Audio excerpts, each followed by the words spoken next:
Hello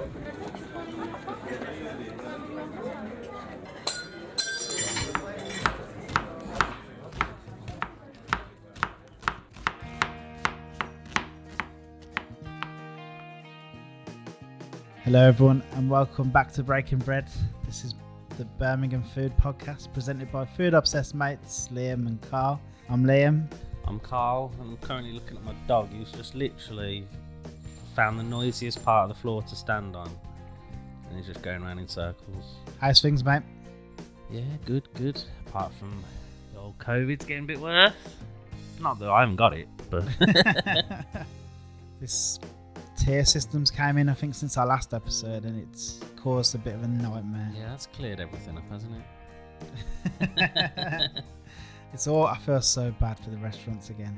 It feels like last time before they announced the furlough scheme, and it's like, so they're not saying for pubs to close, but they are advising people not to go to them, which isn't helpful in the slightest.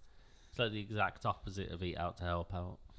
Yeah, it's a nightmare. Yeah, it's just, we could talk we have really just spoke for ages about how awful the political thing is at the minute. Oh yeah, and that's a whole. It's not even just a whole episode. That's a whole series. If you get me started on it. From a restaurant and hospitality point of view in Birmingham, it's hard not to feel just really sorry for all our friends in the industry again. Well, I said I think it's something like 2 or 4% of cases are down to hospitality, and you're like, the fuck you picking on hospitality for? Other than sitting in my house, I don't feel safer anywhere else other than a restaurant, because you got the track and trace, you've got the names and the addresses, you have to put a mask on to move, everyone's taking precautions. It's literally, it's safer than going to the supermarket. 100%. It's ridiculous, and yeah, like I said, we could just do without it, to be honest, in the industry. I don't think it's making any difference in this stupid 10 o'clock curfew. If you've banned people hanging out together and you can only hang out with people in your household, why do you need a 10 o'clock curfew? Because you're only with people that you live with. Yeah, so for like my birthday a couple of weeks ago, went to Otheme. We all sat, obviously socially, everything was socially distanced. The waiters, waitresses all had masks on. Everything was like really safe, like extra safe. Perfect. 10 o'clock, we're all outside. All of a sudden, there's like hundreds of people on the streets of Birmingham, all huddled on together. Buses, trains, cars, fucking all stood together.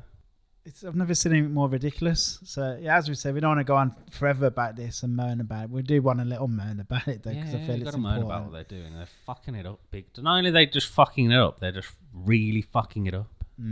I agree. And for us, I mean, we were planning on finishing season 2 like December, maybe early December, end of November, but we were going to have a month break for December. Obviously, it's a good time to have a bit of time off and spend time with family. But for now, we're just going to have to play it by ear. So you might get another one. We have episodes planned, whether they can go ahead.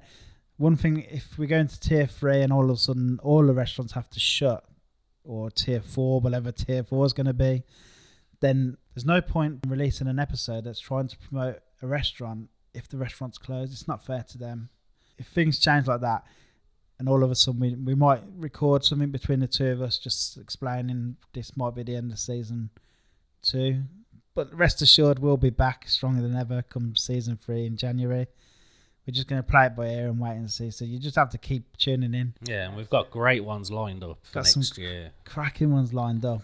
Really excited about some of the ones. Like next year, like we've recorded good ones this year and we've got good ones to record still that hopefully we can do. But next season, we've got some great people lined up.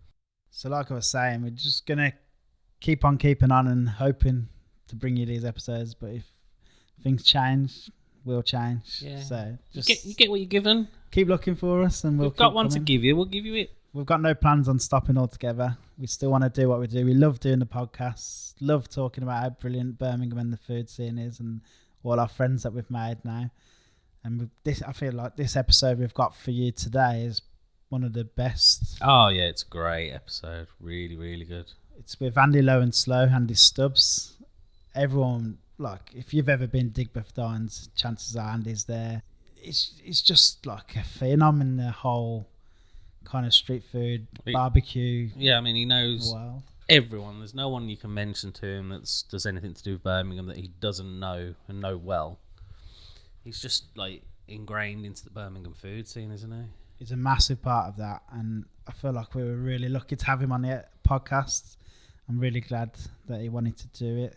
Yeah, we got to go over and see where he worked. Although he's moving now. I think he's moved now, hasn't he? Was that the last week at his current place? That was his. Yeah, I feel like he's moving now. So he's doing the new place. Sounds awesome. There's like a barbecue school. Yeah, we go over this barbecue school. I'm very, very excited about. He's going to be able to do a few events from there. It just sounds awesome. I mean, you can see the excitement when you're talking to him. Like, he can't wait to get down. His current location, it's not ideal.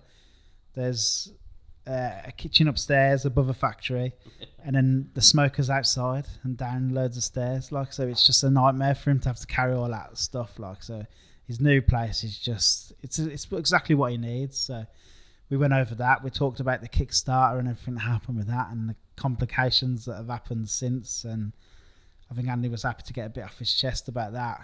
And yeah, it's a hard position. We talk about the food in Birmingham quite a bit. He's a massive champion for the food in Birmingham. I think he's somebody that believes we can all push to do better because he's done so well for himself. You know, he's not a traditional chef. He never went to catering college or any of that. No, he just fell in love with it and really went for it, didn't he? And then spent like every day striving to be better than he was the day before. And that really comes across in the podcast, and I love it.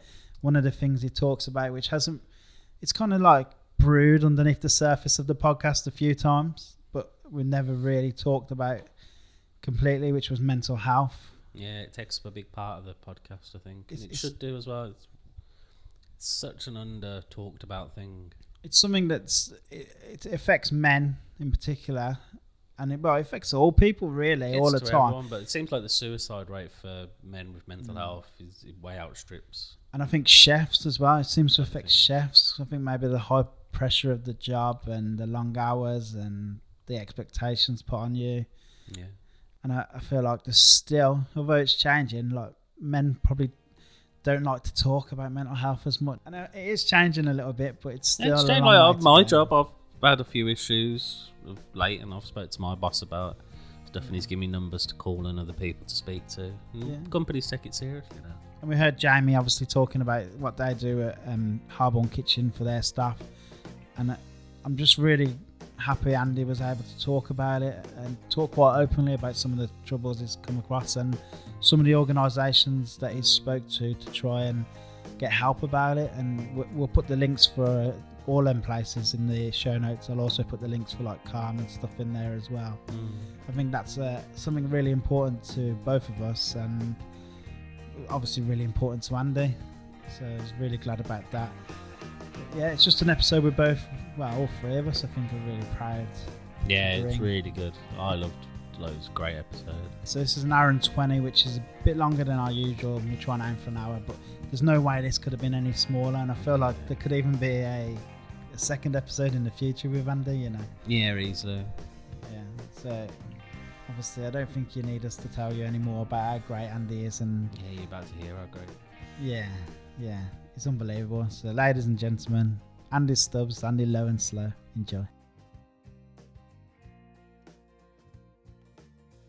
Obviously a big warm welcome to Breaking Bread. This is Andy Stubbs, the king of street food. Ooh. He's cringing as I say that. Everyone knows him better as Andy Low and Slow. How you doing, mate? I'm good, thank you. I'm excited to be on and just talk to you guys, man. I've been listening to the podcast the last couple of weeks. I think they're really cool, so excited to tell a little bit about myself and what I've got coming up. Yeah, well, I'm desperate to hear it, to be honest, because street food's a little bit different to restaurants. Like, I think a restaurant, it's easier for a restaurant to tell the story. So like we had 8 and Andrew Sheridan on our last episode, and he'd done a very good job of making sure that letting us know that 8 was him, like that was his life's journey. Yeah. So you can't control every aspect of the experience for the customer when you're a street food. Yeah, that's very It is hard. We try and we do our best, kind of thing. There are limitations, but we'll get there one day.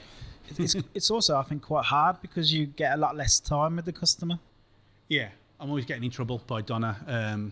Because the minute somebody asks me a question about the food or the meat, I'll tell them the farmer's name and the pig's name. And Donna's like, Andy, you've got a queue of 50 people in front of you, like, and I'm sat there talking about like the ice, like, and the aging and all these kind of weird stuff. And yeah, so I like to engage with people. I'd like to be able to spend more time, but that's what I use my social media for, to show people what I'm doing, who I'm working with, what I'm working with, and all that kind of stuff. We'd like to start by going kind of way back. Okay. So how long have you been doing the Andy Low and Slow? Oh man, it feels like forever. I think we're like 7.5 years in now.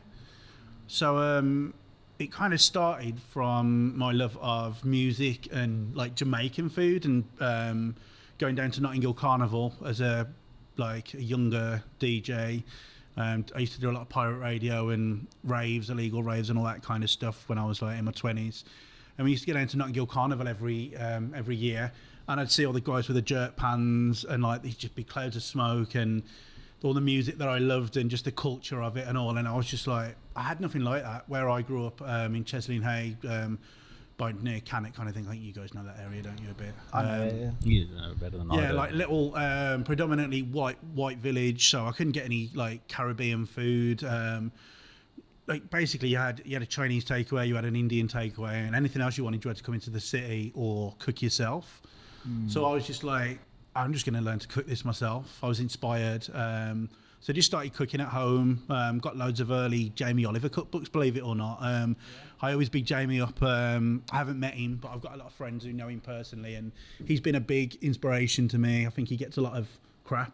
He does, yeah, he does. I think he gets a lot of crap, and if you think about really what he's done, like opened up home cooking and made it accessible to people. I credit him for like, I didn't know chefs, I'd never met any chefs or anything like that, so I just saw this cocky geezer on the TV. So yeah, I just saw that Jamie Oliver show where he went to America, and I just saw, it was my first real time of seeing like American food, and I wasn't aware there was a massive scene over here for barbecue. So I just started cooking it at home, and at first like we were just grilling bits or even cooking it in the oven. And then that's when we got, I got made redundant from my job, which was... What was your job? Panel wiring. Oh, yeah. And I say panel wiring, it was like I worked for this little tiny company in Chesinay, the little village where I lived in, and basically they wouldn't teach us schematic drawings or anything like that. It was kind of like we were robots. We'd check in to 9 to 5. Yeah, they didn't want you to get too far ahead of yourself. Yeah, so if they taught us how to do it, they'd have to pay us proper money. So, yeah. I mean, for me, it was a stopgap, like kind of thing. I didn't know where I was going with my life. I didn't know what I was doing. I was a bit beaten up, as in I didn't know what I wanted to do. I wanted to do something creative. So, like I said, I'd finish work on a Friday, get the train down to London, and be partying in Brixton all weekend, and then come back on a Sunday night and go to work and just be like, oh my God, what have I been doing all weekend? So yeah, I got made redundant from there. That was probably like 9 years ago. Probably 9 years ago this Christmas coming. How did that feel, getting made redundant? Was you... Scary as hell. I was going to say, was it yeah, man, a like release, or was it a it was kind of like a release, and like at first I was petrified, because thinking back now I shouldn't have been, because I lived with my mum, I had no mortgage, me and Donna had no children, still don't have any children. I don't know why I'm telling you that, but in case anyone's interested, I have no children. I thought there was an announcement coming then. I was going to say, maybe this isn't the place to announce that. We've got barbecues. So I got made redundant and just didn't know what to do, and I was determined to not go back to that day job. An example of how much I hated that day job would be, I used to walk to work in the morning and I couldn't face going to work, and I would just literally walk past the building and be walking round the local fields, and Donna would call me, she'd be like, how's work today? I'd be like, I'm sat on a hill, like, Jesus. Yeah, just throwing stones at a lake or something, because I was just like, I hated it, man. But I kind of look at them times now as in like, that made me stronger, because when I got made redundant, it was a case of, I can't go back to that world. I can't go back to them guys who get their like wages in a brown envelope, and that'll buy them 4 chicken chow mein, 7 pints of Carling, 10.5 Benson and Edges, and Razzle magazine every Friday. Do you know what I mean? Like, I couldn't live my life like that. So well, there's nothing wrong with Razzle magazine. No, I still buy it every week. But but like, that's the kind of like, I mean, I'm not knocking them people. I know, and everybody, I'm not knocking anybody who works in that world, but Yeah. I wanted more, like kind of thing. Yeah. Just I wouldn't say I wasn't very good at school because I was average at school. A little bit naughty, as a lot of us were. Just hated it really. All I wanted to do was skateboard, like go to parties, DJ, girls, drink, all that kind of stuff that you do when you're a naughty teenager living in a little village. So yeah, like from an early age, I'd always gone into the city. So when I got made redundant, it was about the time when Digbeth Dining Club was starting. So I started, I think we did a pop-up in my mum's garage, and we just invited like 10, 15 of the lads from the local pub. Yeah. And we just cooked a couple of pork shoulders and set up like my nan's pasting table. What did you cook them in? I think probably just the oven or something. It wasn't even barbecue, man. It was like, literally, I went down to the village bakery and bought like 20 cobs for 6p each, bottle of barbecue sauce, and like just cooked this pork shoulder from the local butchers. Cooked it for like 20 hours overnight. Like my mum's house stunk of pork. Still does now, I think. Like, and I haven't even cooked in there for like 5 years. But yeah, it was awesome, man. Like all the local lads come down. We all just sat on my drive eating pulled pork and stuff, and it kind of gave me a glimmer of hope, thinking, oh, people kind of like what I'm doing, and I got a buzz off it, man. Like, I created this little thing, I created this little bit of hype. I mean, it was 10 people, but that was the first, like, kind of glimpse into the future of what I could do something really interesting. Yeah, put a smile on your face, man. and thought, like, yeah, maybe. A little bit. I'm a bit of a moody bastard, but like, do you know what I mean? How did you go from that night at your mum's garage to thinking, I'm going to take this to Digbeth Dines? It was quite organic, really. I think we did that for a couple of weeks, and then we got invited to the local pub to just do a little thing on a Saturday afternoon. Yeah. I think it was like a summer, so like the weather was okay, and I'd got myself a little barbecue. I think I bought myself like a Pro Q, which is like the little, like a Weber WSM, tiny little thing, rickety little thing. And I remember just staying up all night, and it was raining, and I was putting tarpaulin over the building, like dens, like you would when you was a kid. A bit like what I've got outside here, actually. But yeah, just staying up all night, trying to figure out how to like get the airflow right into this smoker and how to keep it running for 20 hours and all this stuff. And then we'd take it all down to the pub. We bought ourselves a little gazebo, borrowed another one of my nan's pasting tables, and we had like this little old school 70s cool box that my dad had like, so it literally looked like a shoot from like a 70s like sitcom or something. Yeah. All these like camping stoves and like no equipment. I hadn't got a clue what I was doing, like apart from I just love cooking. And we started doing that like on a Saturday afternoon, and then that went to like maybe serving 30 people or something like that. Did you have any sort of reference for like how to smoke stuff? Because it's quite, I've started doing it recently. It's not easy to keep it going. I was going to say for a as well, long that time. was 8 years ago. Nobody was really doing that then. Like, not in Birmingham anyway. I think maybe there was a couple of guys in Birmingham doing it, but obviously me not being from Birmingham, I was totally unaware. And obviously there's the whole American Barbecue Society and all the guys who do the competition barbecue in England. But I was completely unaware of that. So I just kind of watch YouTube videos and just watch YouTube videos and just lit loads of fires and threw loads of meat in a fire and just like pop sticks in it. I was just seeing what happened kind of thing, and I just kind of, I never really messed anything up. It was like, I mean, pork shoulder is probably the easiest one. That was what I was cooking at the time, and it's like the only thing to do with pork is just give it time. Like literally, like eventually, if you give pork shoulder enough heat consistently for a given time, it will fall apart. And there was sometimes when it was raining where we'd have to stick it in the oven again and finish it off, and it was just, it was a nightmare, but we did it, and we were getting more people interested in what we did, which was pretty cool. Nice. Did you approach Digbeth Dine, or did they approach you? I approached them. I sent Jack a little message. I don't know how I got his number. I was like, can I bring some food up here to try, please, mister? And I remember like the first night we went up there was me, Donna, and a friend of mine, a guy who used to work with me.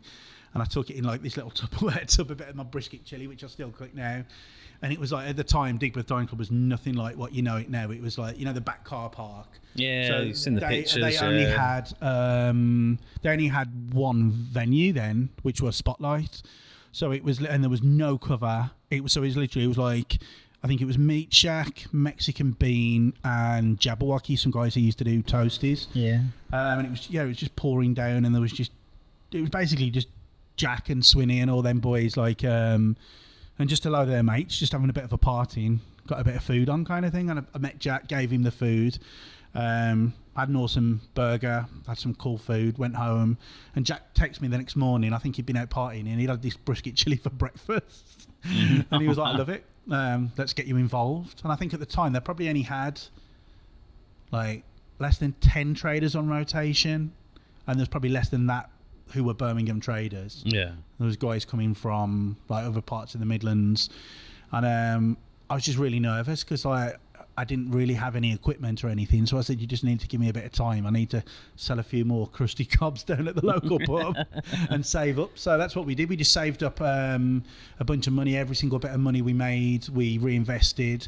First bits of equipment I bought was my Parry griddle and a bain marie and a good solid gazebo. And I still say now to anyone starting street food, them are the three things, like a good griddle, solid gazebo, spend money on a good gazebo, and you're rolling then. A couple of tables, just nick them off your nan like I did for a bit, and then treat yourself to some posh runs as you go on. And then, and I think I remember my first Digbeth Dining Club was actually, I was filling in for someone. I was doing a market in Wolverhampton Town Centre, and I can't remember the details of it, but Jack was like, can you come up and do Digbeth tonight? I was like, well, I'm in Wolverhampton. We ended up doing it. We ended up getting there like an hour and a half late because obviously I'd been working all day. And I just remember like I was in a little Fiesta and like we had like buns on top of Donna's head and all this equipment, like picnic blankets and all, like my nan's tables and everything. It was like I was shitting myself. I was so nervous. I didn't know what I was doing. And it just went from there then, and we just started doing a few more events. I started doing the markets in like the Skets markets in the middle of town, like New Street. Started doing them. I used to do them on my own, and like if I made 200 quid, I thought I was rich. Because like if I made 200 quid in a day, I mean that wasn't profit. That was just like a gross 200 quid. Yeah. But like in my old job, it'd take me a week to make that. So I was like, I'm going to get myself a bottle of Moet tonight, man. Do you know what I mean? I'm going to get 2 meals from the Chinese takeaway. Do you know what I mean? I'm going to get myself an extra spring roll and a bottle of Moet. Yeah, you get a men's only as well as a razzle. Yeah, man. Upgraded the lads max. So yeah, it was just a case of it was just a natural progression. I didn't try and push myself too hard. I just tried to learn what I was doing, better myself, read loads of books, meet loads of chefs, and just keep on progressing naturally, really. What books was it? Can you remember, or do you have any you recommend? I think it was like we was talking about earlier, the BBQ book. Yeah, it's a great book. I bought a couple of American books, and as much... I'm a bit weird with American barbecue, so I absolutely adore American barbecue, like as in Texas barbecue, but I've never been a carbon copy of...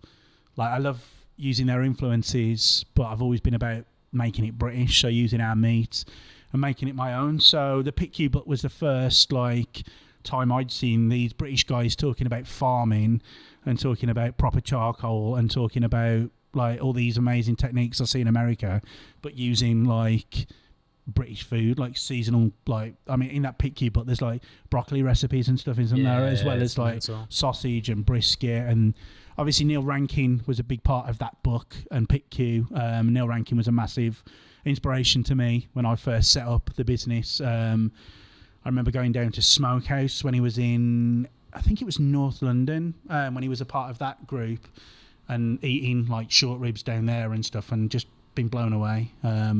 So yeah, I think it was that early English kind of influence in the American barbecue that really pushed me to kind of try and create my own little take on American barbecue. Yeah. Come on. At what point did you start concentrating more on the ingredients? Because anyone who follows you on social will see you don't use basic ingredients like your meat. Yeah. It's well sourced, and I mean that was from the start. Really, it stems back to there was a little local butcher's in Chesney where I always went direct to them, and I'd always be kind of like I'd go into the back where they were cutting the meat, and they used to get really annoyed with me because I'd just be in there asking questions, and they'd be trying to butcher like a pig or a cow. I'd be like, "What's that bit doing?" And like, "Where's that?" And like, "How do you do this?" And give me that fork or anything. And I was just obsessed with it. And from there, just like kind of started learning about like dry aging and different breeds of cows, and just realizing that not all animals are the same just because they look the same.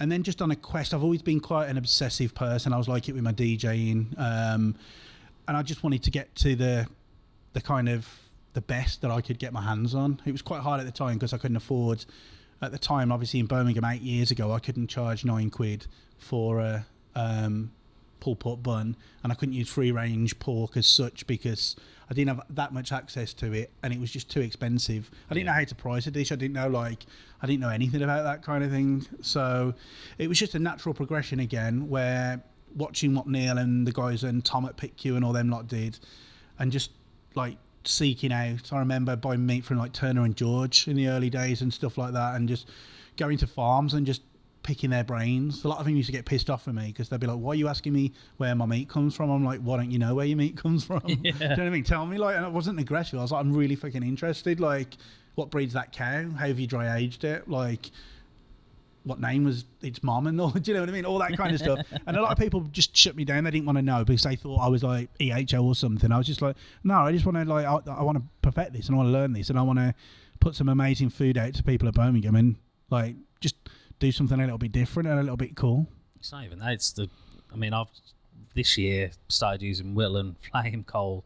Yeah. And you're right, what you were saying about BBQ when they're talking about the different wood and different coals you can use. The charcoal mix, it's such a big difference. Completely, yeah. It's kind of like I went on this quest to find all this amazing meat and stuff. Like I said, seeking out butchers, like just doing research on different breeds and how long, and just getting butchers to age things for me and finding that secret spot of like 60, 70 days, whatever I preferred. But then I found, like you say, with the charcoal, it was kind of like, why would I spend all this money on this amazing dry aged rare breed cow, then cook it over like a pile of shit, basically. Yeah. And it's kind of like, so for me, the raw essence of what I do is really, really good meat that are native breed animals to this country, supporting British farmers, and then cooking it with simple salt and pepper, a little bit of garlic or onion granules. Like, for example, this seems like a prop, doesn't it? But I've got this tub of seasoning in front of me, and that's just my house pork seasoning. It's just garlic, onion, paprika, salt and pepper. So yeah, just seasoning this beautiful produce really simply and cooking it just over either really good charcoal or really good wood. And then the minute, like for years, my friend Matt, who was founder of Oxford Charcoal, he was trying to get me to use his charcoal, and I just couldn't afford to. I couldn't get my head around how it was like double the price of the blue bag stuff that a lot of people commonly use that you'll see across the country. But then when I started using it, I remember opening this bottle of this bag of blue bag charcoal, and I found an old glove and half a brick in there, and I was like, "What the fuck is this, man?" Like literally, I was like, "Am I going to find a body in here soon?" So I did a bit of research and found out that it was like, I can't remember exactly, and some of these blue bag ones come from different parts, but it's basically like stripping the rainforests and just nasty old like wood and the process of charcoal making. I mean, we could do a whole podcast on the process of charcoal making, but like the basics of it is, if they're using crap wood and they don't do their job properly, they're not like getting rid of a lot of their crap. So that's why when you first light a fire, you'll smell that horrible like chemically smell. Yeah. And that's not even using chemical lighters. That's just some of the tars and the different things in the wood. So yeah, I started using the good charcoal and the good wood, and things just started to fall into place. It was all starting to look like I can make Texas barbecue, but I can use British meat. I can use, and all these people were becoming my friends. So Matt from Oxford Charcoal, who is now Whittle and Flame, I consider him one of my best mates. Will, the farmer, is a guy who we chat about meat, we text each other kind of thing. I go up to the farm, his mum makes me a slice of cake whilst I'm making the sausages and stuff. It's really cool that I can call these people friends and have a really good working relationship with them, because I can relay that, going back to where we started about like relaying that back to the customers and stuff, which that makes me happy, man. Yeah, it makes sense now, because you were saying like when somebody just says like our house things, and then you start telling them everything. Yeah, like that's because you would want to know everything. If you were a customer. And I kind of encourage people. I've probably got myself in trouble a bit before because I know not everybody either wants to or can afford to. I don't like to believe that you can't afford to, because if you're good with GP and costing dishes, you can get a more expensive dish on the menu, take a little bit of hit on the GP on that, and then your other dishes might be higher in GP, so that balances you out, rather than just being a money grabbing, soul sucking bookers buying mother lover kind of thing. Like you can use some really good meat and understand it and put your heart into what you're cooking, and hopefully in return that's done me well so far, and I'm known as the guy who obsessed with meat and fire. Yeah. And like them signs behind you from Meatopia, like when I got the call up for Meatopia, that was for me when my confidence really came through. So that was obviously my dream, and for me it's like the World Cup of meat. I was going to say, for anyone who doesn't know, do you want to just say what Meatopia, because we know what it is, obviously. Yeah, I think everyone's heard, everyone's heard me banging on about everything anyway, but Meatopia is it's been running now for 7-8 years. And it's basically a celebration of all things fire and meat. It's quite a prestigious event. Started off, I think it's always been at Tobacco Dock in London. And they'll just bring like some of the best fire chefs, for example, like Francis Malman from Chef's Table. I think you guys have probably seen him. A good friend of mine, Andre De Luca from Brazil. First year I was there, I remember walking into the prep kitchen, and this lady who's a friend of mine now, who was running the kitchen, she's terrifying. She knows she's terrifying. I was with her the other week. I told her that she like literally scared the shit out of me. I was like, "Please, miss, can I have a chopping board, please?" And and she put me next to Nathan Outlaw, and I just looked at him and I was like, Shit. "Yes, chef." I was just like, "Whoa, this is big, man!" Like my heart was pounding. I had a couple of lads helping me, and yeah, it was just being there and cooking at that prestigious event that kind of led me to having friendships now with the guys who I was buying them cookbooks off in the start, and now they're the guys who I'm going for a drink with in London, or texting about like, just split this fucking squash puree, like why? So these people who were my friends, they were my kind of idols, became friends, and like people I worked alongside with, and I've gone on to cook with some of them as well. So yeah, Meatopia was a pinnacle moment in my career, I like to think of, that really gave me the confidence. I mean, don't get me wrong, when you're cooking with them people, it's scary as hell, man. Yeah. Like the first year we did 200 kilos of ox cheek in 8 drum barbecues scattered around the site. Didn't sleep for like 3 days. It was just chaos. But I walked away and people were like saying I was one of the top dishes of the Saturday. Wow. Alongside all of these amazing chefs. So yeah, it was just like, after that, it was like, come on, Andy, you need to fix up and become a little bit more confident, because that was something, although I was confident in what I was doing, I wasn't confident giving it out to people. What sort of time frame is that then, from when you first started cooking barbecue, and from your first sale of a pork bap from your garage To Meatopia. to Meatopia? What time frame was that? So what do you say? We're coming up to 8 years. So this year would have been my 4th year cooking at Meatopia. So like probably like 3.5 years in, I got the call up. So I was a finalist. So there's quite a prestigious awards in London called the Young British Foodies. I don't know if you've heard of that.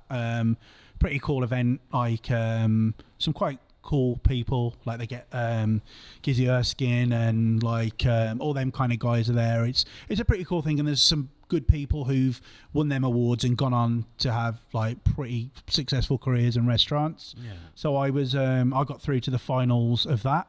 I was actually a finalist twice, never won it, which kind of broke my heart, but that opened the door. Then I cooked at the YBF Vice Party on this rooftop in London, where there was all the chefs from London there, and that's where I met a friend who then introduced me to the girls from Meatopia. So all them things kind of led to me working in London and meeting all these cool people. Is Meatopia just invite only, or? Yeah. So you can kind of like hassle them and send them a little. I sent them a message via Andre, my friend in Brazil, after 2 years, and they sent a message back saying basically like, we're aware of him, he's doing good things, but it's mainly chefs really. They don't discriminate against street food people, but it's heavyweight. You're doing 900 covers a day, so you've got to be able to hold it down, cook some food, put out world-class foods. Like, as you can see on the signs there, we have signs with the like where the farm is, where the meat comes from. You're not allowed. I say you're not allowed any electric. Like electric's frowned upon. Like we don't really use electric there. Everything's cooked over wood and fire. So no microwaves then. No, man. No, it's quite intense, but it's become one of my favourite things. I've got a friend in Texas, who I bought charcoal off when I was in Texas, who now flies over to Meatopia every year and cooks with me, which is bonkers. He'll get off a plane at 5 o'clock in the morning, get a taxi, come and hang out with us, party all weekend, and then just go back to Texas on Monday. It's mental. And he's like, again, he's one of my best mates, and it brings people together, and there's no rivalry between chefs. It's like kind of there was this girl once, Ash. She was on a show on Netflix. She's actually living in Birmingham now, and she was cooking all these. One morning, she was cooking all these short ribs, like hanging off a chain. There must have been like 20 racks, and she was doing something else, and this chain broke, and these 20 racks of beef ribs fell into the fire, and the fire went up. So all of us just literally just sorted it. So like literally within seconds, all the chefs were there, and that's the kind of like the buzz that you get off working with all these amazing people. If someone's in the shit, they'll come and help you. So yeah, it's awesome, man. How did you find the step up from street food to like that many covers? Hard, like really hard. I don't know if you saw that big trompo I did with the al pastor, a bit like the shawarma kebab type thing. Yeah. And it was just getting it must have been like 500, 600 degrees. I was like, Scott, I can't do this anymore. I'm just going to go. So I just stood there. I just put micro herbs and salsa on tacos and let the boys do the rest of it. They're going to kill me when they hear this. But yeah, it's just a case like transitioning from street food where it's just sometimes it can be a bit of a free for all. And it's just a case of learning how to do a service and learning. I used to go to Opus. Again, I don't know if you know them guys. I used to go into Opus and just watch them in service when David Colcom was the head chef there. I mean, that guy scared the shit out of me, man. Again, he's a friend now, so I'd say this to his face. I think Harvey said the same thing, actually. Yeah, man. He's one of the best chefs in the city, and he took his job very seriously, and he didn't take no shit. He was running I guess he trained under some really hardcore French chefs. And in them kind of kitchens, you don't mess about. Like, I remember saying to him, like, where did you have the music on, chef? And he was just like, he just looked at me. And I understand now, like, you don't have the music on because if your pan's boiling over and your pan's boiled dry or something like that, you can't hear it. Different things like that. And it was just, so I just stand there for like 12 hours. Like, my feet would be killing me. And I just stand there, just watching them in service and just writing notes and just learning and trying to absorb how I can become from Andy in the back garden to Andy, an established chef who can hold his own with the big boys kind of thing. Well, medium boys. Was there a part of you that felt like you had to do this extra kind of work because you hadn't come from the food industry? 100%, man. Yeah, I always had, what do they call it? Imposter syndrome. Yeah, I mean, I still suffer from it now a little bit. Sometimes when I'm alongside people who are really like, who I'm really like, not envious of, like who I admire and stuff. But in the early days, it was kind of like I was here trying to be more than a street food cook. I wanted to, because I wouldn't call myself a chef for years. I was like, chef's an honour. Chef's a badge of honour that you earn kind of thing. So I was like, I need to kind of, if I want to call myself a chef, or then people started addressing me as chef, I was like, well, maybe I need to learn some stuff and earn this. So yeah, it was just a case of, like always, just absorbing and watching and just trying to learn techniques, texting like Nathan Eads and the guys at Simpsons like late at night, asking them questions about why I'd split a mayonnaise, or texting other guys why my fire's going out or why my fire's fluctuating, or texting the farm like why's my meat like this or that. Do you know what I mean? Just obsessing over it and asking questions, and that whittled down now to the producers and the people that I work with who have come all this way with me and work with me kind of thing. I think it's a sensible way of going it. A few times we've had young chefs ask us like for some kind of but they don't really ask us for advice because obviously we know nothing, but we'll get talking about the industry and stuff and we'll say, just go and learn from the best. Like, contact them on Instagram or something. They're very approachable. Speak to someone like Luke Tippin, who knows everything, is the man. Yeah. And speak to him. Do a start somewhere, go and learn. Don't be afraid to get out of your comfort zone. These people are approachable, and everyone, the food, like from what we've started in this podcast, the food scene and the people in it are so welcoming and so friendly. Like, everyone just seems to like want everyone to succeed. Yeah, 100%, man. If you like referencing Luke, you think of everyone who went through Simpsons and that kitchen kind of thing. Like, anyone who's anybody now has done a little bit of work there and went on to their stars or whatever, I mean, it's not all about stars, obviously, but whatever accolades them chefs have got, there's been a lot of successful chefs come through that. And I think for me, it was kind of a lot of street food cooks will maybe put themselves, some might not be interested, some might just want to do what they do. And there's nothing wrong with that. There's an audience for that kind of thing. There's lots of people who sometimes want to just eat food, who sometimes people don't want to think about food and obsess about food like we do. But then, and they might not have the nerve to slide into like Glenn's like DMs or slide into Luke's DMs. Whereas I was kind of like, because I met the guys at Opus and I just kind of put myself out there, and we found a lot of guys like, example, Adam Stokes was coming down eating our food at Digbeth Dining Club years and years ago, at the stage where I didn't know who he was, and somebody pointed out, I was like, do you realise who that is eating your food, Andy? I was like, no, man. And it was like, it's Adam Stokes. And I was like, wow. That's like, I went over and chatted to him, and they all showed an early interest in what I did kind of thing. So from then I was just like, well, I'm just going to learn from these guys, and any questions I had, I'd just ask them questions and just eat out a lot as well. Like, that was a big thing for me. Like, if I wanted to, for instance, I still like, obviously, eating out is such a crucial thing for a chef, and I think some chefs forget that for me to be inspired, I need to eat out, and not necessarily barbecue food either. Like, a lot of my inspiration for my food I do doesn't necessarily come from barbecue food. To be fair, the last thing I want to do is eat barbecue food when I'm on my day off, because like it just gets in your skin, the smell and that. So yeah, I think just surrounding yourself with people who are inspirational and at a bigger level than you, and just be humble and just say, look, all I want from you is just a little bit of knowledge, and I want to be a good chef, and I think you're fucking awesome. And most of them will be like, yeah, man, cool. That's it. We haven't spoke to one chef that isn't happy to. No, they're all lovely. Like all the Birmingham boys, they're all one big like group of lads kind of thing. And like, I think sometimes, and I think they'd say it themselves, sometimes we put chefs on a pedestal, and we think that like, even going up to like the absolute top end chefs kind of thing, at the end of the day, they're just guys who are really good in their field, who cook awesome food, and like, do you know what I mean? Like, they're just normal guys kind of thing. I mean, some of them are probably pretend they're superheroes. Some of them are. But yeah, like they're just, I think, just reach out to people and learn as much as you can. And I try to give back now to, if people, young guys who are setting up in street food, come back to me and ask me questions. If they approach me in the right way, I'll spend hours working with somebody and teaching people and doing, like, just helping them out with knowledge kind of thing. Someone just slides into my DMs and says, yo, like, where'd you get your meat from, blood, and stuff like that. I'm like, nah, man. Like, do you know what I mean? At least say hello. The internet's made it. The internet's made it, like, kind of, people think that everyone thinks that they know you. And, like, just say hello, Andy. Like, maybe, like, butter me up a little bit by saying I kind of like what you do, or, like, maybe I like your jeans or something like that, but like, straight, don't just sliding raw, just like, do you know what I mean?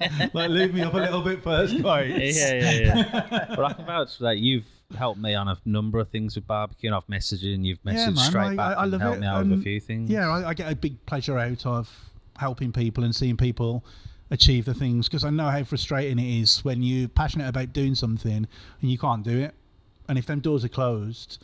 But that could be the difference between somebody being motivated and going on to a career, or just a happy hobby, or just been thinking, oh, fuck this, it's crap, I can't do it. And like, I don't want to be the guy who won't teach them that. So if I can, I mean, I'm not the best, obviously, but like, I've got a bit of experience now, and I'm willing to share. You know what you do. No, actually, I like to think I do. You're definitely up the top there. That's what I would say. I think you've been modest. You said you like to eat places that inspire you. Where's the last place you ate that inspired you? Ooh, I'm trying to think now. I haven't. Do you know what? I haven't eaten out in Birmingham. God, when was the last time I ate in Birmingham? It doesn't have to be in Birmingham. Just I'm trying to, like, because obviously I want to big up Birmingham. Obviously, like, for me, best restaurant in Birmingham is Brad and Holly, Carter's. Take a lot of inspiration from his seasonality and his sourcing of meat, and just him going outside the box and doing some really cool stuff. It's Michelin, it's proper Michelin, but it's cool and it's edgy, and it's got Asian influences and it's got fire influences. And then the natural wine as well. If anyone follows me, they know I'm massive into natural wine. So it's just for me about something that's exciting, like kind of thing. Sometimes I want that traditional 4 courses of meat, puree, jus kind of thing, and a French classic wine. Well, sometimes I want to eat like some like sort of like clam spaghetti with like a weird wine made in a tree in like Bulgaria or something like that. Do you know what I mean? So like different things like that. Normally food cooked over fire, not necessarily barbecue, slow smoke food, but I know where I'm going to say Brat. I don't know if you know Brat in Shoreditch. I don't know. So Brat is above Smoking Goat in Shoreditch. They won a Michelin star pretty much the first year they opened, run by Thomas Parry, who was... Someone was telling us about this, I'm sure. They were. It's awesome, man. So I believe Thomas was behind Kitty Fisher's. He's got like quite a good resume kind of thing. And it's above Smoking Goat in Shoreditch, like back in the middle of Shoreditch. Everything's cooked over fire, and they've got like a hearth, and they're famous for a whole turbot. So they've got like this clamp that they cook the whole turbot in, and you just sit there, 3 of you. It's like 90 quid for a whole turbot. And you just eat this whole turbot cooked over fire, and it's incredible. Natural wine. Trying to think, like, one of the most inspiring dishes that I've had recently that's just blown my mind didn't even have meat in it. It was a mushroom dish in like a little like a broth. It's like a demi-glace, slightly like a thick broth kind of thing, and it was just some wood fired mushrooms, some pearl barley, and like a cured egg yolk. And I sat there and I could have just cried into this like dish. It was just packed full of umami and these mushrooms, and it was just shows how simple wood fire cookery can be, using good ingredients like these perfectly in season wild mushrooms, and it was just incredible. Where was that? That was at Brat. Oh, so so Donna's birthday a couple of months ago, and we actually went to Brat, and then we went to another Italian Luca on the evening. It was quite an amazing day of food actually. My bank balance didn't like it, but yeah, it's just going to these little spots, and sometimes it's just me and Donna sitting there in the afternoon having a glass or a bottle of wine, and just sitting there and just thinking about, knowing that I follow these guys, knowing that this fish coming off the day boat or this meat come from this farm in Cornwall. And it's knowing that story and knowing the chef's cooked it over fire, watching the chef cook it, and just, it's dead simple, really. It's meat, it's some bones with some water in, but it's the skill of that chef and the excellence of that provenance. Excellence of the provenance? Excellence of the provenance of the food, basically. Yeah, I just get all excited thinking about it, man. Like, that's my shit, like. Yeah, that sounds awesome. That's it, man. Let's get back to the street food. Where we left the street foods, you started cooking at Meatopia. Where have you sort of progressed it from street food? As in... So where did you move to? So you've been doing the Meatopia, you've been doing the street food. What's the sort of the next level? It was kind of like, so we've always done pop-ups. So from the early days, we were doing like, my first ever pop-up was at Cherry Reds in town. Oh, I like Cherry Reds. We did these massive beef ribs, man. Like, I still get people messaging me about it now. It's like 7 years ago, and they were massive, these beef ribs. So yeah, I've always done pop-ups. I've tried to do different pop-ups, work with different chefs. Collaborations sometimes work. Sometimes it can be a case of, I've got so many ideas of what I want to do. Sometimes I don't know whether collaborations work, unless you're really on a page with somebody. Collaborations, and also financially, if that restaurant's got to make money out of it the same way as me, sometimes it depends really. I try to do pop-ups as a passion thing. I try to earn my bread and butter money from street food, and then I try to do more creative stuff, like for example the pop-up I think, did you both come to it at Ben's at Little Blackwood? Yeah. So I can, like, fantastic, that was. I did, like, for example, a monkfish al pastor with like a blood orange pico de gallo, and like if I did that at Digbeth Dining Club, no one's going to pay 15 quid for a taco, and everyone's going to be like, why is he putting a blood orange in his salsa? And like, some people might be like, what's a monkfish? They'll be like, do you know what I mean? And that's nothing wrong with either of them scenes. It's just, it's sometimes at a street food event, I've got to cater to a certain customer and their needs. And then when I do pop-ups, I can be a little bit more experimental and cook things that I long to cook, kind of thing. So that's kind of been, I mean, the plan this year was to lots more pop-ups. Obviously, the big plan this year was the restaurant was meant to be opening like any time now. We were probably like a month off signing a lease of a massive, probably like best part of 3,000 square foot in the jewellery quarter. Wow. We were literally, my business partner had looked at it. He was super excited about it. We'd done the Kickstarter. It's 2 years ago now, so yeah, we had everything in place to go full ball ahead up in this amazing restaurant, and then obviously the world went mental. Was this back in February time? Yeah, for February time, and then obviously the coronavirus kind of kicked in, and then here we are now, still like with more restrictions that have come in last night, and might kind of put my plans to shit, really. Yeah, You were quite lucky you didn't sign that lease, to be honest. A lot of people say to me things happen for a reason, and I'd like to think, I don't know, it broke my heart. Obviously, I'd done the Kickstarter. As much as I love street food, my main goal is to have a restaurant where I just don't want to be outside anymore, man. It's cold and it's wet and my fires go out and I can't get any staff. And Donna gets cold, and like we get back from street food events, and like I have to put Donna in bed with blankets over her. She's just lying there freezing, and it just gets so hard to do the type of food that I want to do, price point and like clientele, that I just want to naturally take my food to where I want to be. I'm not going to forget my roots of street food, but I just want it to naturally progress and cook that kind of food. So obviously that's gone tits up big baz this year. Because it feels like your food's naturally progressed past street food as well. No disrespect to street food. Yeah, well, I like to think that like a natural progression. Like I said, I saw all these guys cooking this food, and then I eat out the type of restaurant that I like to eat out at. I've got access to that produce because I can get the meat from the same farms and the same day boats or whatever. And I was just like, I want to learn how to be as good as them guys. Probably never will be as good, but it's not, for me, it's not about that. It's about being as good as I can be. As long as I'm the best Andy Stubbs out there, then I'm my own worst enemy and competition. Like that's all I'm trying to beat last year's Andy kind of thing. You like, have to worry about what you can control. Yeah, man. And you can control you. Not, yeah. Well, I can't even control myself, but like, yeah.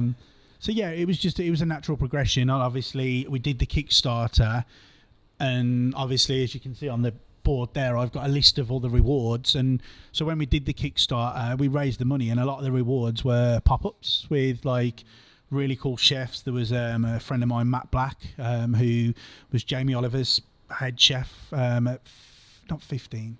One of them restaurants. So yeah, I had all these amazing friends from London coming down. I had Cy Butterbelly, who's one of my best friends. I was going to cook with her. We've been talking about doing a collaboration for 8 years now. We always end up just getting pissed and eating food at my house, but yeah, we've never cooked for the public kind of thing. So yeah, so we got to the Kickstarter, and like that's something I wanted to touch on, which has been again going back to, I wanted to talk about the Kickstarter and mental health, as it was World Mental Health Day on Saturday, and the two for me kind of go hand in hand. Obviously we came up to a year, and I was starting to get a little bit of, majority of the people who backed me were really cool, and I was sending updates out, and I was just like, look guys, I lost 4 buildings. So we were originally meant to open down in Digbeth. So we did the Kickstarter, and off the back of, we thought we were going to sign a lease for that Christmas. That kind of never materialised. Different sites, and obviously it's got to be the right site, because the money that we raised for the Kickstarter, 50,000, like the restaurant's going to cost us best part of like 200,000-300,000. I was going to say 50,000 might sound like a lot to some people, but it's when the kitchen, but it's not even the kitchen. Like my extraction's 10 to 20 grand. So yeah, when I'm going to do it, I'm going to do it properly. And what's it going to be like, open flames or? That's the dream. Like I don't. After everything that's happened now, we might not be able to go as big as we wanted to. And again, that could be a blessing in disguise. Whether I was trying to run before I could walk, I don't know. But was there any part of you back in February that felt like, oh, fuck this, I'm just gonna quit? Yeah, as a lot of us chefs did. I think it was kind of, I was already starting to get a load of shit. I'd had a bad year with my health last year. I'd had a couple of health scares myself. A close family member was given 24 hours to live.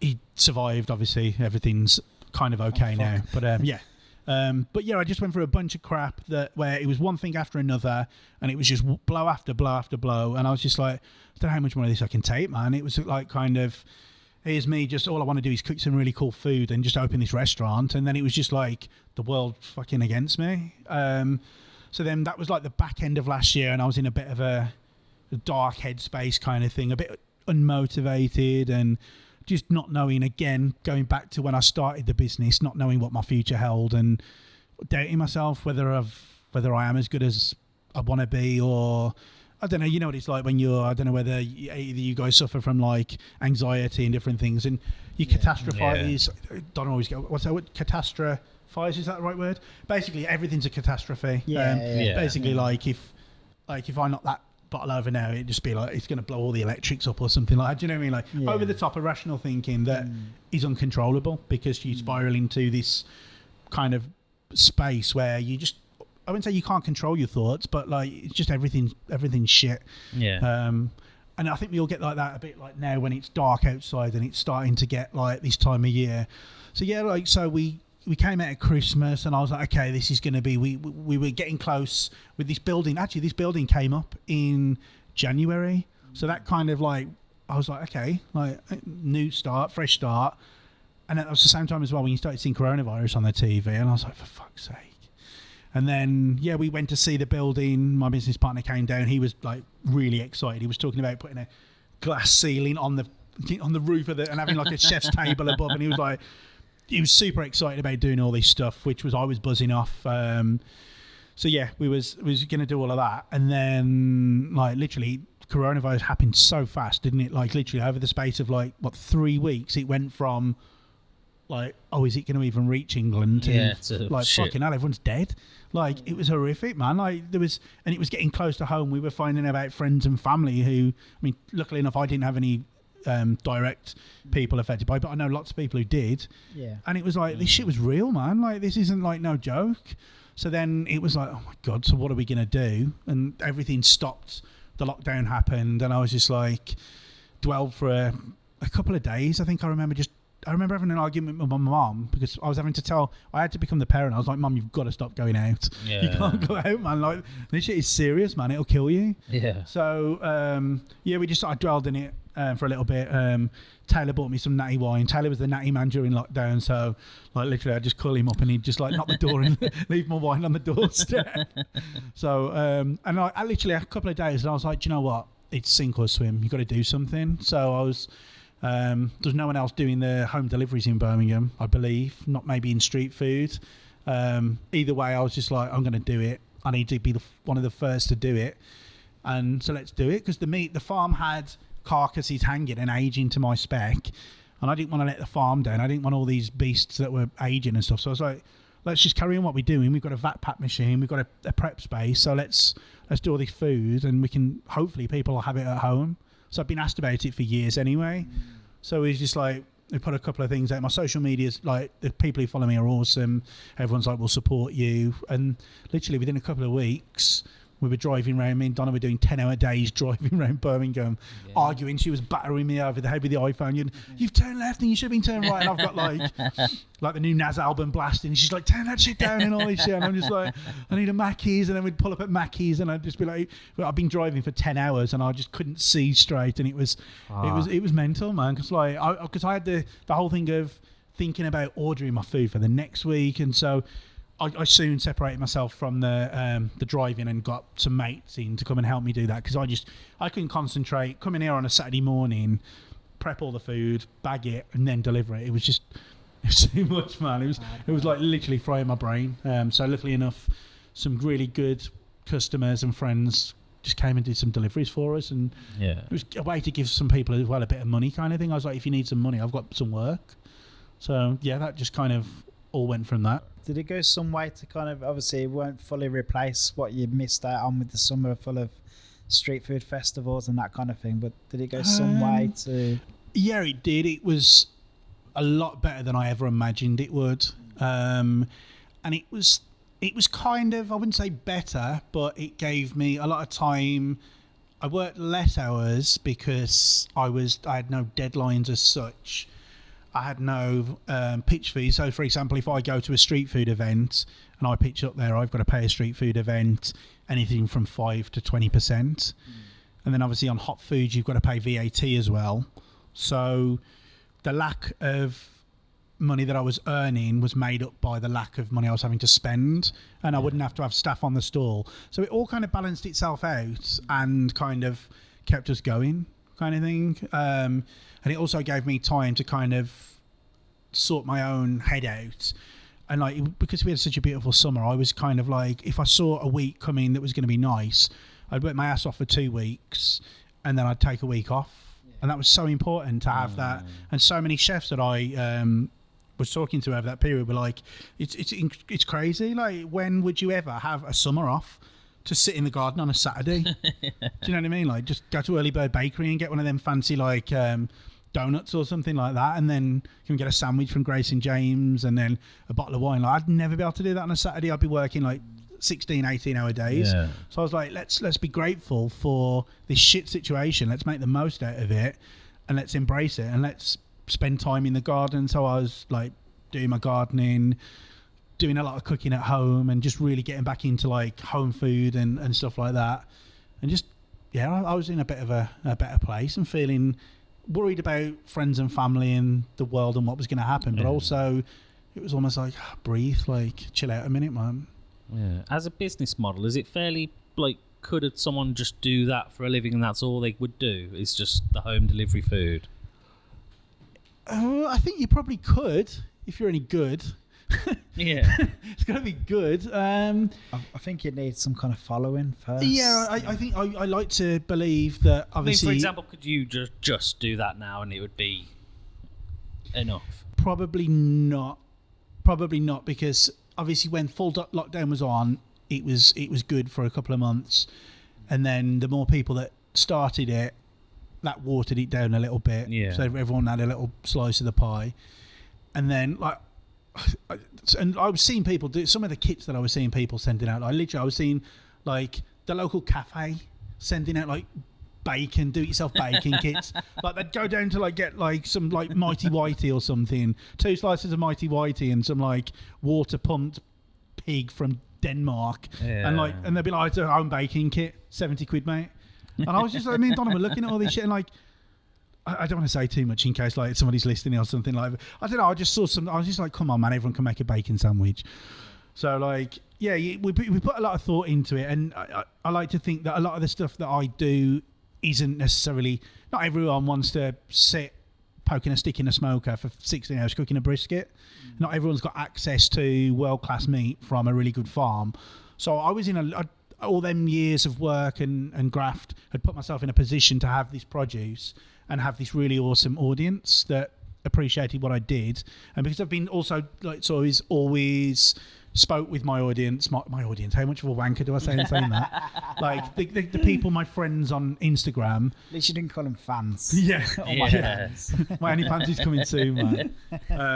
Who was it who said that? Was it Stu who like, I was listening to your podcast the other day and Stu Daly was talking about all like the dick pics he gets and stuff. I was pissing myself. I still need to like send him. No, I don't. I still need to ask him. I don't know whether that's actually true, but I was sat here listening to it. I was like, wow, Stu's getting dick pics, man. Like, I've got one guy who sends me dick pics and he's a mate. Like, so I don't want dick pics, by the way. Like, whatever. Like, literally, I do not want to start getting dick pics. What were we talking about? Well, I was just going to say to you, actually, carry on. You were going to say like you'd like to think that what you were offering was something special because of the connections you made, and I just think that it's a bit of a treat. It's obviously it's not cheap, but it's still kind of like middle of the road restaurant prices. But I'd like to think it's of the quality of the food that I eat in the certain restaurants that I eat.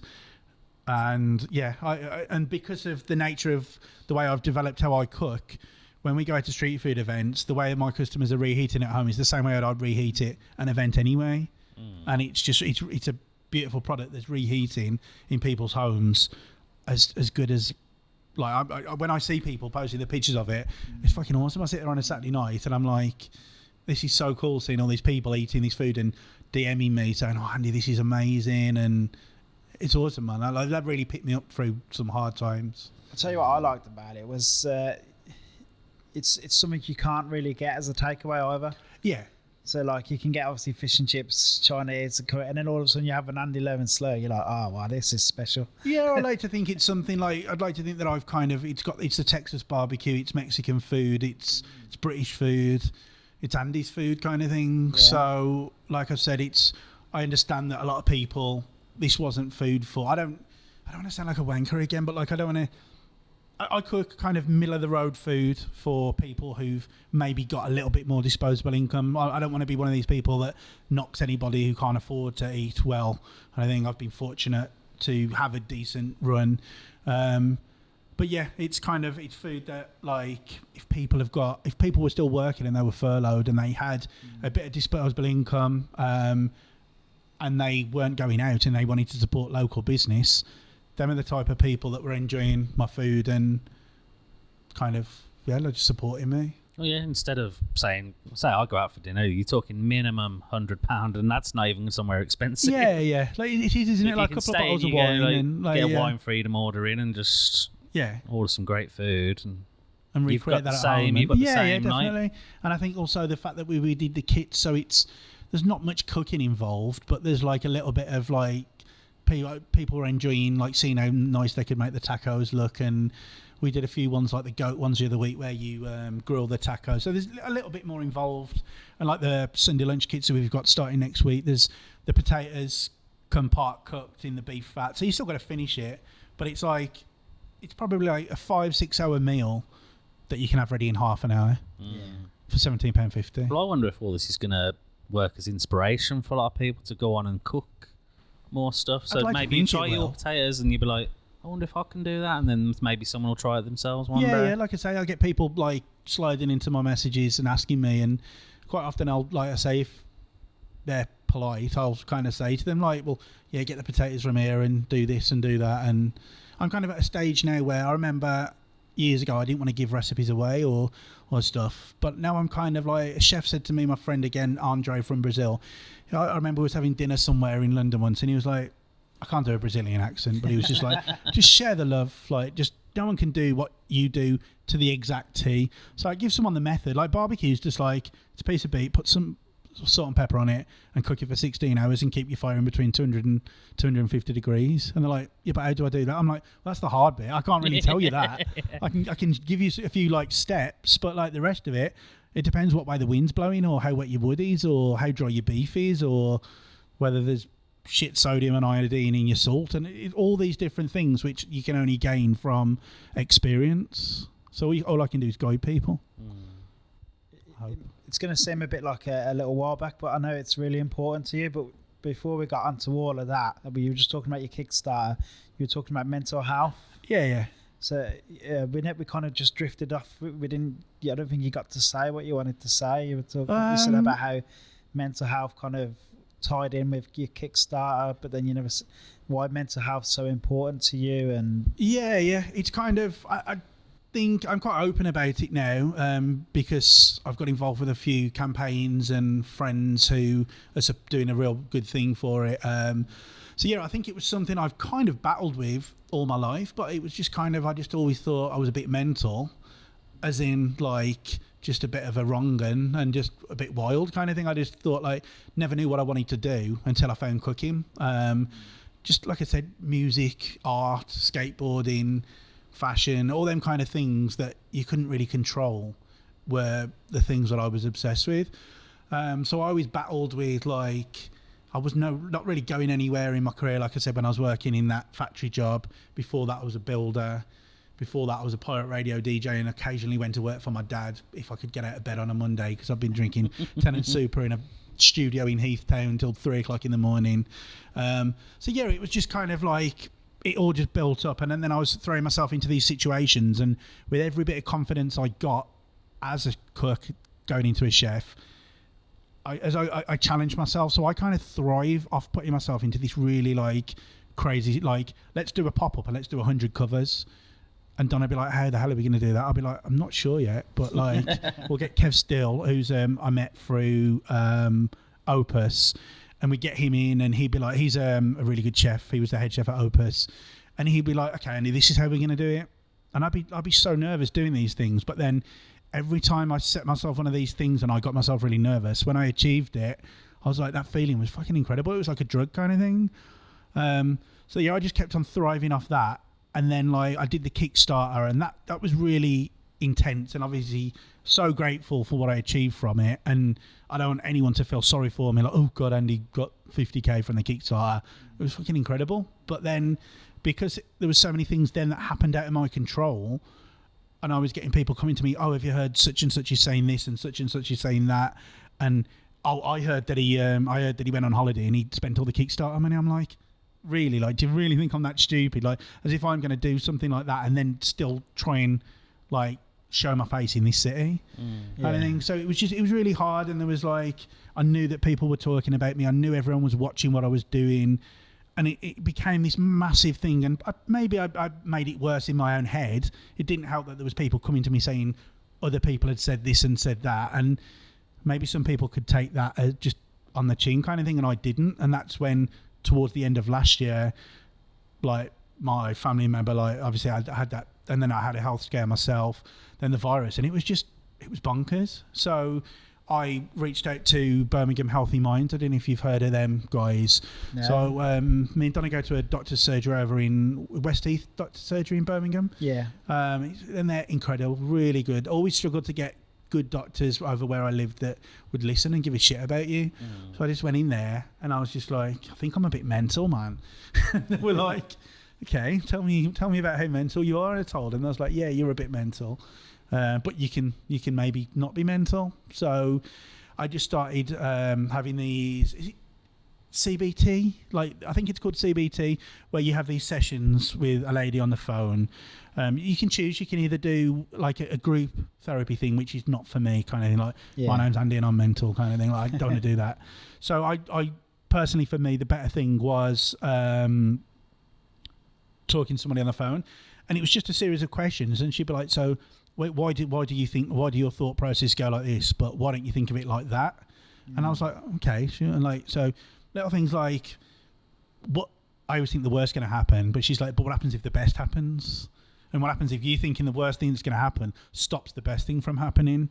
And it was just a little thing like that, and taking some time for me to chill out on myself and just think about things kind of really helped me. And being able to talk to somebody about it, and as well. Also like sometimes talking to somebody outside your immediate kind of like your partner or your family kind of thing, having someone who's completely neutral, who doesn't know anything about you, is kind of nice in a weird way. A lot of the problems I've had is like, I've always felt like you talk to your wife about them, but then all of a sudden you feel a real burden, like, oh shit, I've just burdened that on somebody, like, you know. It's different to talking to a stranger and be able to tell them you don't feel like you've put that on them, you know what I mean? Yeah, definitely.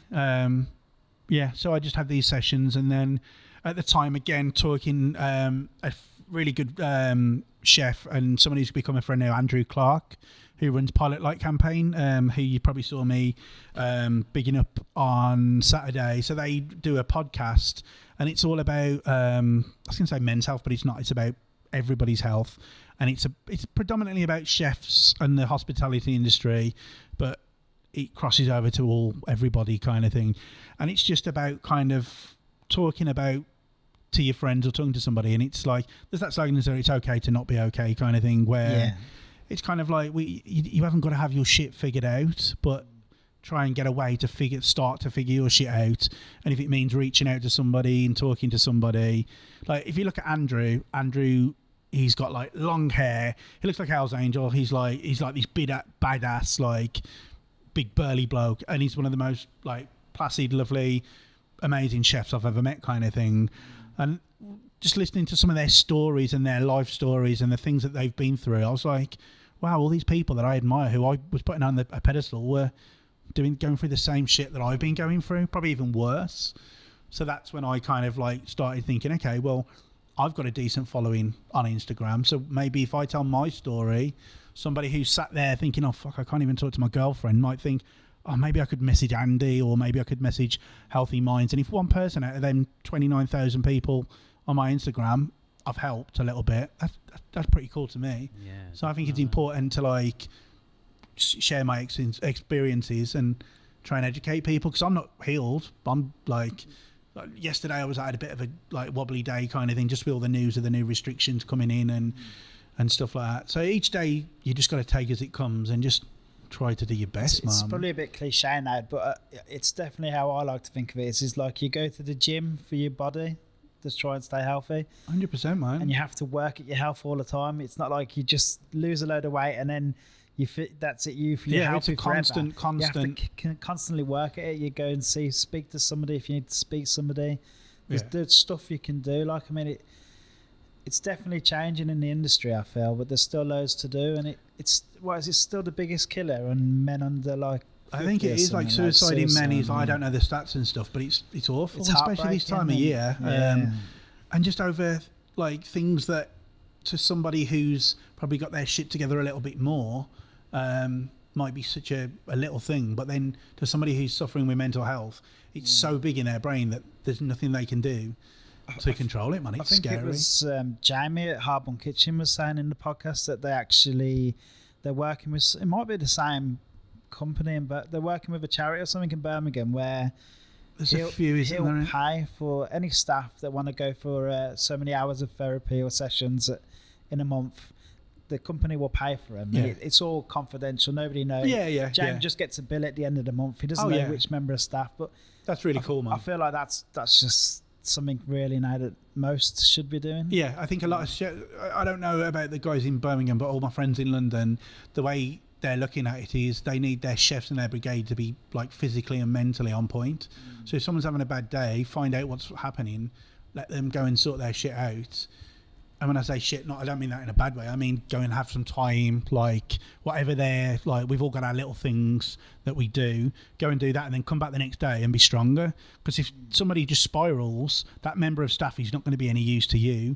And then you're also, if you're their head chef, you're kind of just watching them. You need to help them and nurture them and help people, kind of thing. And they'll come back. I mean, I remember once when I was working in a pub, and I was only there a couple of weeks. And there was a day where I just didn't want to get out of bed. Yeah. And I didn't turn up. I just didn't show up. And you know how annoying that is in the hospitality industry. When you just don't show, it's horrible. Yeah. Just switched my phone off, didn't show up. I faced it the next day because I felt better. And then he said, don't worry about today. This was my boss, and he's now my friend. And he said, don't worry about today. Come back tomorrow and we'll just have a chat about it. Make sure you're okay. And he put his arm around me, and it wasn't a disciplinary. It wasn't like, where the fuck were you? Yeah. It was an arm around me. It was like, maybe you should speak to someone if this is happening often, Liam. Maybe you should speak to someone. Yeah. And that meant loads to me then. So then... That right there is a pickup, isn't it? I came back as a valid member of staff. Like, I was like, I want to work for this dude now. Exactly that, man. Whereas if it just give me a bollocking, I'd be like, fuck this, man. I'm out. Yeah. And that relates back to me, again, when I was in that factory job years ago. The guys that I worked for didn't give a shit about anybody on the shop floor, so equally I didn't give a shit about them. So I spent most of my time in the canteen or in the toilet googling recipes and stuff, and I just didn't work because there was no respect, there was nothing there. So I always promised myself, as I eventually get a team, that I want to be the type of boss where somebody could phone me up and say, look, Andy, I can't get out of bed. Yeah. And not be scared to tell me that kind of thing. Yeah. And I might not have always been like that with people, kind of thing. Like you can't always be perfect, can you? But I'd like to think that I want to, when I get this restaurant or whatever I do going forward, have a team of people that, although I am the boss, I want them to be like a close knit community kind of thing. Like all the brigades. Look at Simpsons. Look at Alex. Look at like. All the big boys, everyone who's got a good brigade in their kitchens, they all help each other out and they all support each other, and I think that's really important, and that's what I really, really long to have, and hopefully will have one day, man. Yeah, I think so. So what's the plan going forward? Is there still a restaurant coming? And not coming, we've got no direct plans. So at the moment, as you can see, we're in this kitchen at the moment, in the middle of an industrial estate in Halesowen. My smoker's outside. underneath a gazebo held up by a broom, and a bit like literally I think I've got sellotape on one of the corners or something. It's bonkers. So we're by Christmas we're moving into a new kitchen just down the road. So we won't have a flight of stairs and a factory in between the smoker and the fridges and all that kind of stuff. So yeah, we're moving into a new prep kitchen, which is going to double up as I'm opening a barbecue school. So I'm going to be offering like small classes, 4 to 8 people at a time, where you can come in, spend a day with me, and we'll do either real simple stuff like just getting a fire started and seasoning, all the way up to like briskets and advanced stuff, and just like building days where people can come and I can teach them about stuff. I'm going to bring friends, like I've got knife maker friends, or I'm going to bring in charcoal makers, wine like suppliers, all these different things, and it's just going to be a hub for low and slow. I'm going to have an office in there. I'm setting my decks up again. Like I haven't DJ'd for like, I don't want to be a DJ again, but like I just want to have a mix sometimes and play some records, man. So I'm just going to have like hopefully get a weights bench in there, and I haven't lifted any weights for about 5 years apart from a brisket. So like all the wine bottles that go into it. So yeah, it's just going to be like a creative hub, which has been such a long time coming, that we can produce. We can have like our rational oven. So yeah, going back to the Kickstarter as well, we had to spend some of that Kickstarter money because we were going to get taxed on it. So we it was like I was either going to lose a chunk of this money because it's classed as income after a year, which I wasn't aware of because I didn't ever dream that this money would sit there for a year.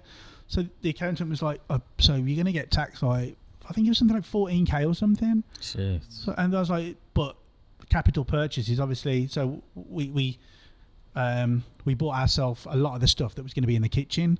So that's all in storage now. Literally, I've got like a brand new rationale sat in a garage in a cardboard box, so we can put all of that in this kitchen and have this amazing space where we can carry on doing the low and slow to go, but really ramp it up. We can start doing baking, we can start doing desserts, we can just do loads more production in a better environment. I can do the teaching as well, and even pop-ups kind of things. It's like in our warehouse space. So in the summer we can have like, it looks like something you'd see like street feasting in London or something. It's really cool. Yeah. So it's just a really creative space for me to be in and work in, and then just keep going forward. And then as and when the right property comes up, we'll snap at it and we're ready to go kind of thing. And we've got all the equipment. But we're in two minds now whether the big restaurant with the big like sort of big boy rent might not be the way to go now. And if anyone's listening and's got a little shop in King's Heath or Sturchley that they want to rent me, and I say little, it needs to be quite big. Like, I'll probably get a phone call, someone's got like a shed or something.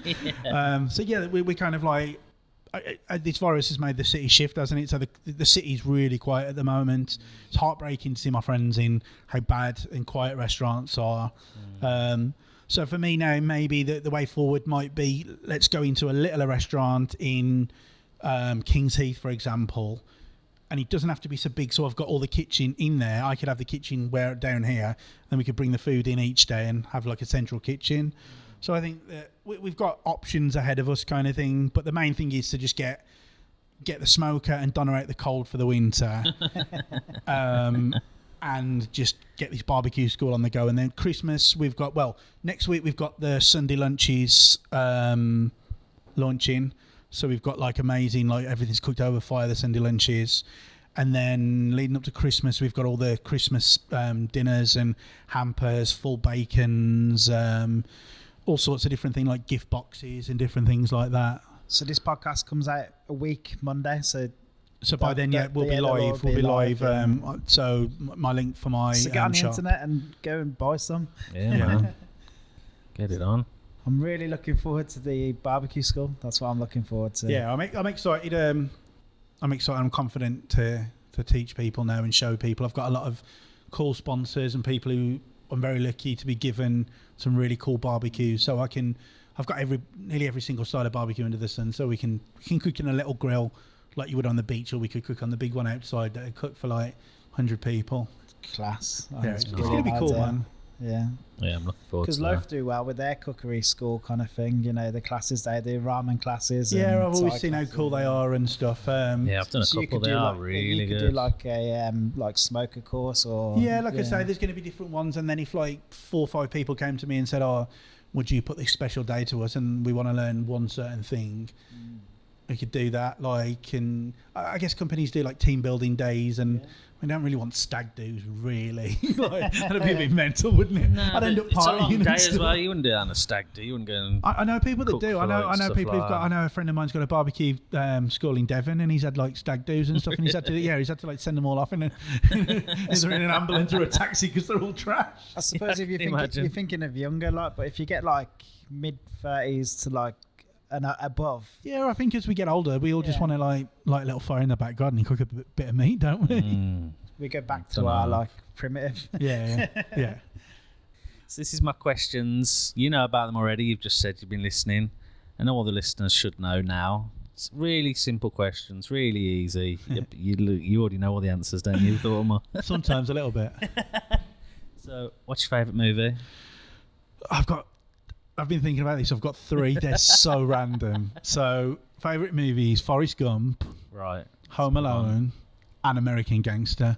Wow. That's 3 very different films. So like Forrest Gump, like I know every single word to Forrest Gump. Like literally, it's fucking amazing.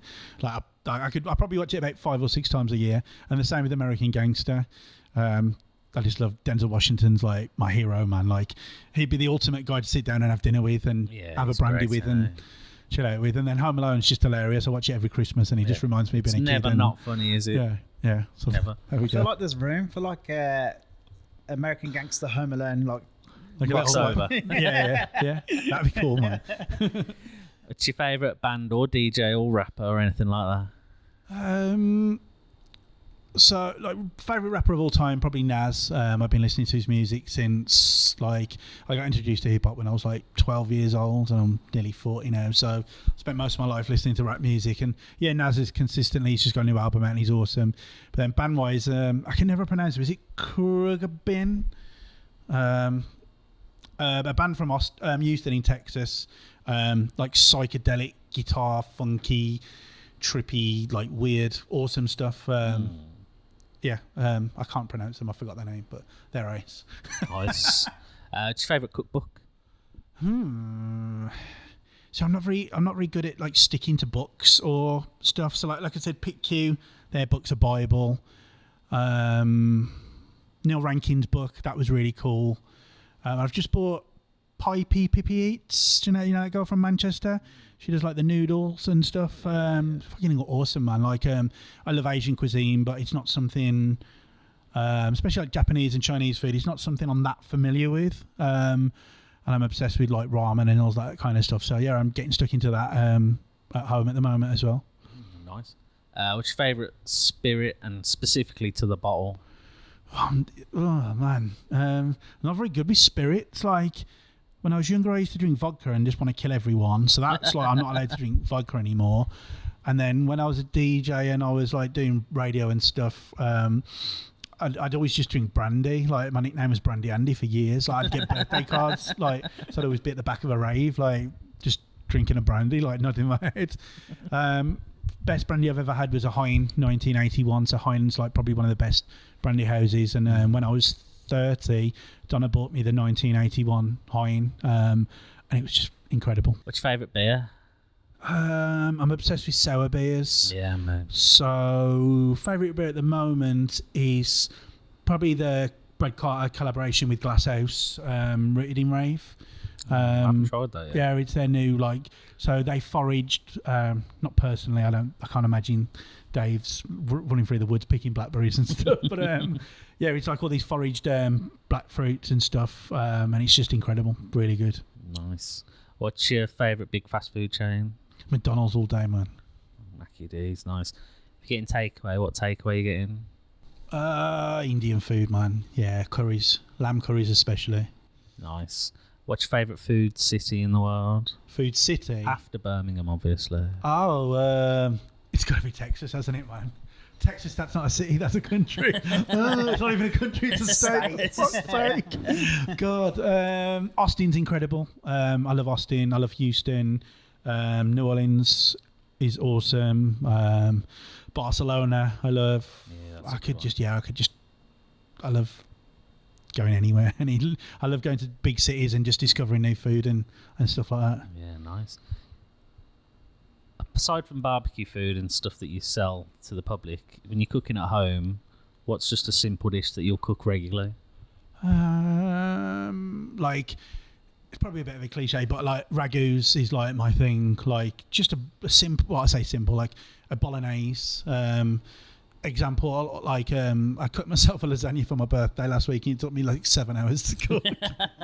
But yeah, just like any ragouts, any slow braised like beef, lamb dishes, kind of thing, stuff like that, or Indian food as well. I love cooking. Like I cook dals and a lot of vegetarian Indian food at home. Nice.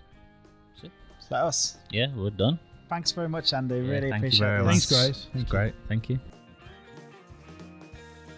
Hey everyone, massive thank you for listening. We absolutely love making these episodes and bringing you the story of some of the best people in the food industry in Birmingham.